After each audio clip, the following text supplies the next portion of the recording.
Okay, well, I think we should get it started. I know that there's not a lot of people here. I think some of the people are trickling in from the lunch, and obviously this is the last session of the meeting.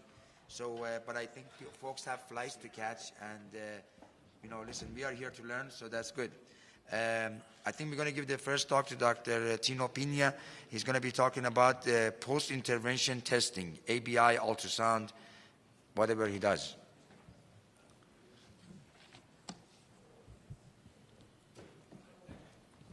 We are on the right session.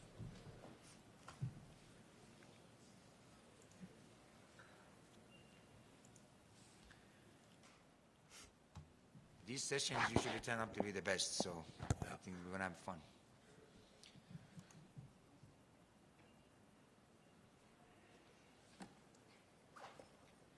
Thanks again for having me. Thought this was a very interesting topic, and basically post-intervention testing. I think we've heard a lot in this symposium about how critical follow-up probably is in our CLI patients. I think we've heard about the high 30-day readmission rate. We've heard about the greater morbidity and mortality, particularly in those patients that get readmitted. We've also heard about the cost of those patients. At the same time, we know that 30 to 40% of our patients will require reintervention. So I think surveillance and follow-up of these patients is critical. So how do we follow our CLI patients?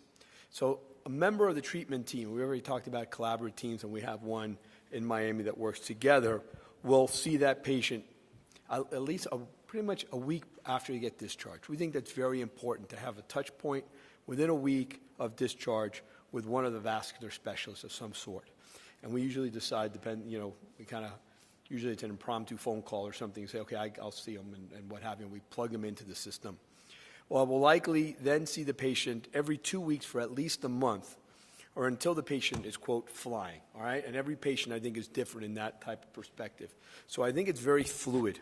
We always try to have set protocols. Our office always is saying, hey, how often do I, when do I bring this patient in?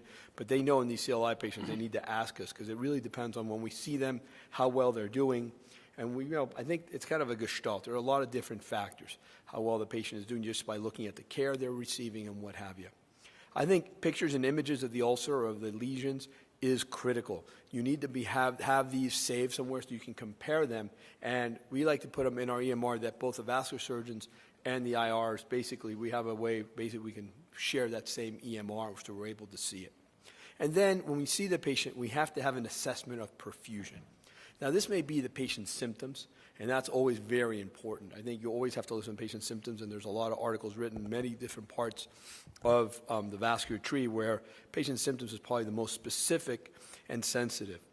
Pulse exam, physical exam, and a handheld Doppler is also very helpful in our lab, and something that we'll see when we see these patients. And then imaging, and then that's the point we're looking at arterial non-invasive examination. So again, when we acquire these non-invasive examinations, we'll get an ABI, we'll then get segmental pressures with PVRs. So we will look at the TP, and then we'll also do toe PVR specifically in patients with CLI, and that will include a TBI. So that's really what we're looking at that point. Most of these patients, particularly either right after treatment or within a week, aren't really exercising, so they're not going to get an ABI after exercise, but will then get complemented with a Doppler ultrasound evaluation. And this is kind of a difficult, because a lot of times this isn't covered on the same day of the non-invasive. So, we usually have 2 dictations and what have you, but most of the time we do it, we know we're not going to get covered, and that's kind of a deal we threw in there with the hospital, but that we thought this was important. So I think this examination, a complete examination, is really critical. So what imaging do we acquire on follow-up? Basically ABI, TBI, PPGs, and then that toe PPG. We also, most patients as inpatients will get a baseline the next day. Now, I don't know if that's the best. Sometimes I think you need a day or two just to get your new baseline, but we usually get an inpatient the next day that exam. Most outpatients, I would say 3 or 4 years ago, they were staying in overnight and getting that non-invasive the next morning. And now most of these patients will go home the same day as we treat them. So they'll come back usually within a week, and try to get that baseline examination. So I'm just going to run through a couple cases to basically show you a little bit about how we use our non-invasive and how we get this. Here's a gentleman, 64-year-old, had a right SFA pop stent in 2009 for a non-healing fourth toe ulcer. He's a diabetic, now comes in with a third toe gangrene. You can see the non-invasive here, ankle brachial index of 0.44. You can see the dampening below the knee bilaterally. And the PPGs, really, you can see that not much pulsatility going into any of the toes in that right foot. The duplex map, very helpful. You see an extent and you see occlusion of the entire SFA. Again, the duplex is also helpful to help in terms of how we're going to approach this patient. So left common femoral is triphasic, biphasic in the right common femoral. We went up and over in that particular patient. But you can see, and we can see this, patient did have an MRA beforehand that confirmed that there was a nubbin to that SFA. I think that's important. That helps you kind of plan, okay, how hard do we think this is going to be? How long is it going to take? How do I counsel the patient as to what the risks of this procedure are? And you can see just quickly what he had. Basically, that stent was all out, all the way just to the origin of the tibial vessel, distal popliteal. But he did have a good arch in the foot. As we came down antegrade, really could not get across that stent and that occlusion, so we went posterior tibial approach, and in retrograde fashion, actually we're escalating to an 035 wire. We're able to get through that tough stent and occlusion, and we came back up to the proximal origin of the SFA, and we're able to capture the wire and treat as we've seen before. This particular patient then we treated, and then had to place a small stent for a dissection in that proximal SFA.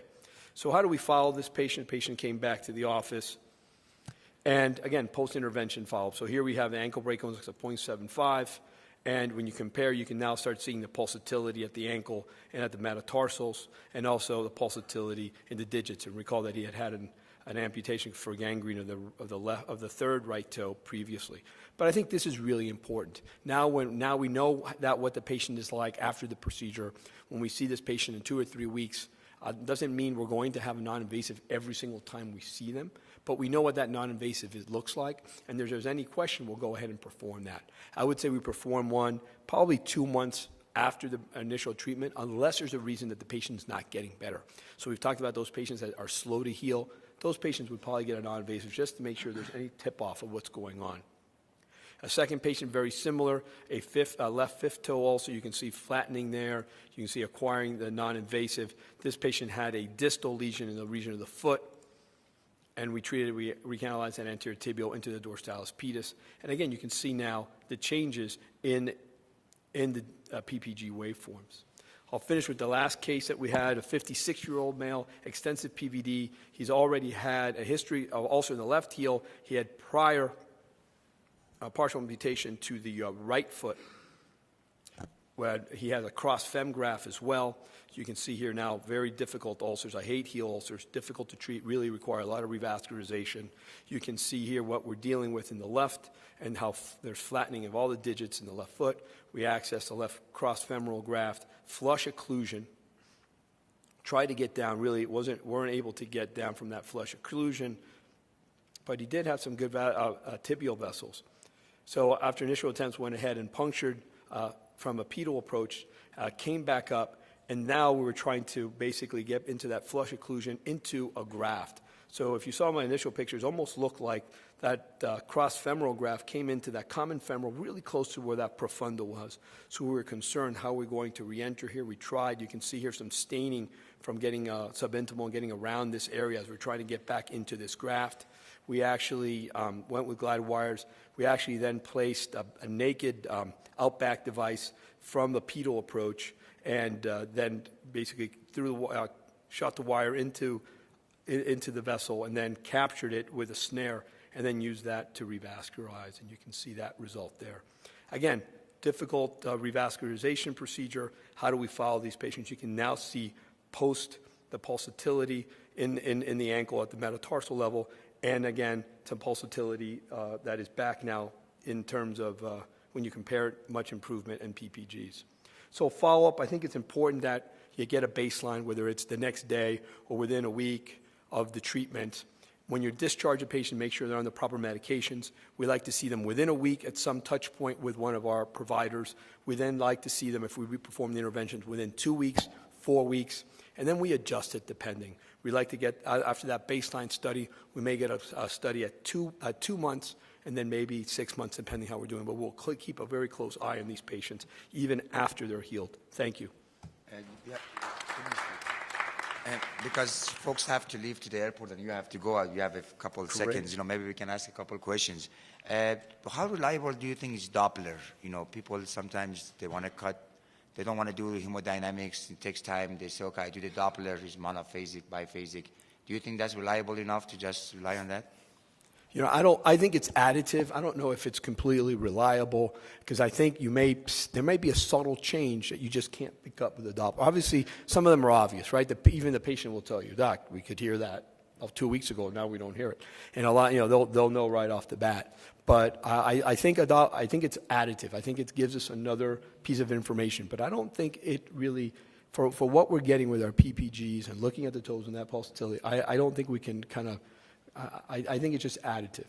And one more question, and I don't know if anybody else has any questions. I saw you had done the PVRs at the baseline. And follow-up, you also do PVR, or do you just go for ABI and maybe... So we'll do a PVR, we'll do that complete study after the therapy, and then again at 2 months or so, unless there's a question. We do the full PVR. Sometimes you get the phone call, hey, you just had one, and you explain to them you just had an intervention. I think after an intervention, you definitely want to get that baseline. Things could change. Absolutely. I mean, the stuff that you pick up when the contralateral access, not even dealing with the limb is enough to get the full study. Any other questions? So one of the things that comes up in our lab is a full PVR or segmental pressures in somebody who's had a stent. Do you worry about doing segmental pressures with an SFA stent? I don't, and we usually now have done it.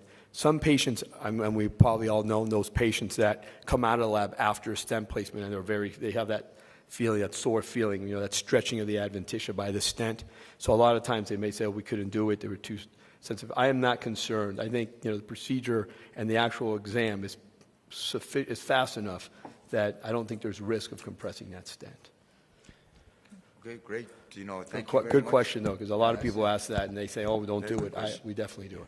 Yeah, anybody else on the panel has concern about that? Mark, Dr. Sharif? So we had, early on in our experience, we had one person who'd had a SFA stent. We sent them for segmental pressures, and they occluded post-procedure. And, ever since then, people have had them done, no problems. That one case has always been in the back of my mind about whether there was a cause and effect relationship there.